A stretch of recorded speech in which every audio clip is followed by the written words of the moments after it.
আজ ৩০ বছর পর যদি নায়ক সালমান শাহর হত্যার বিচার হয়, তাহলে আল্লামা দেলোয়ার হোসেন সাঈদী সাহেব তিনি কি দোষ করেছেন? আল্লামা নিজামী সাহেব তিনি কি দোষ করেছেন? মেজর সেনাপ্রধান মেজর সিনহা তিনি কি দোষ করেছেন? তাদেরও বিচার কেন হয় না? আমার প্রশ্ন হলো সরকারের কাছে, তাদের বিচার কেন হয় না? দেখেন, আল্লামা দেলোয়ার হোসেন সাঈদী সাহেব তিনি তো কোনো নায়ক ছিলেন না, তিনি ছিলেন দ্বীন ইসলামের পথের নায়ক। আসসালামু আলাইকুম রহমতুল্লাহ। সম্মানিত প্রিয় বন্ধুগণ, চিত্রনায়ক সালমান শাহ, আসলে তার সাথে যা হয়েছে অন্যায় হয়েছে। আমি এই মরহুম চিত্রনায়ক সালমান শাহকে ব্যক্তি হিসাবে অনেক ভালোবাসি। উনি খুব ভালো মনের মানুষ ছিলেন, ভালো মানুষ ছিলেন। সব থেকে বড় কথা হচ্ছে উনি চিত্রনায়ক হিসাবে তিনি পরিচিত। নায়ক হিসাবে উনি ভালোই ছিলেন, খুবই ভালো ছিলেন নায়ক। এমন নায়ক আর এই বাংলা জমিনে আসবে না।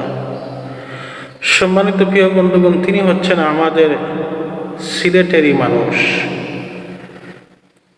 তাই ওনার জন্য একটু আমার মায়া লাগে। আর সব থেকে বড় কথা হচ্ছে, তার সাথে যা হয়েছে অন্যায় হয়েছে।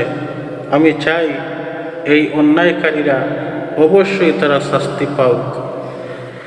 সম্মানিত প্রিয় বন্ধুগণ, কিন্তু দেখেন, একটা মায়ের বুক খালি হয়েছে, যার সন্তান হারায় সে বোঝে সন্তানের কি বেদনা। সম্মানিত প্রিয় বন্ধুগণ, নায়ক সালমান শাহের সঙ্গে যা হয়েছে অন্যায় হয়েছে, অপরাধীরা অবশ্যই শাস্তি পেতেই হবে। আজ ৩০ বছর পর যদি নায়ক সালমান শাহর হত্যার বিচার হয়, তাহলে আল্লামা দেলোয়ার হোসেন সাঈদী সাহেব তিনি কি দোষ করেছেন? আল্লামা নিজামী সাহেব তিনি কি দোষ করেছেন? মেজর সেনাপ্রধান মেজর সিনহা তিনি কি দোষ করেছেন? তাদেরও বিচার কেন হয় না? আমার প্রশ্ন হলো সরকারের কাছে, তাদের বিচার কেন হয় না? দেখেন, আল্লামা দেলোয়ার হোসেন সাঈদী সাহেব তিনি তো কোনো নায়ক ছিলেন না, তিনি ছিলেন দ্বীন ইসলামের পথের নায়ক। সম্মানিত প্রিয় বন্ধুগণ, তিনি একজন আলেম ছিলেন। আল্লামা দেলোয়ার হোসেন সাঈদী সাহেবকে মিথ্যা মামলা দিয়ে, এমনকি মিথ্যা অপবাদ দিয়ে রাজাকার হিসাবে এনাকে তিল তিল করে মেরে ফেলা হয়েছে। আল্লামা নিজামী সাহেবকে মিথ্যা মামলা দিয়ে এবং অপরাধী সাব্যস্ত করে একজন ভালো মানুষকে ফাঁসির মঞ্চে তুলে ফাঁসি দেওয়া হয়েছে। এনারা কি দোষ করেছেন? সেনাপ্রধান মেজর সিনহা তিনি কি দোষ করেছেন?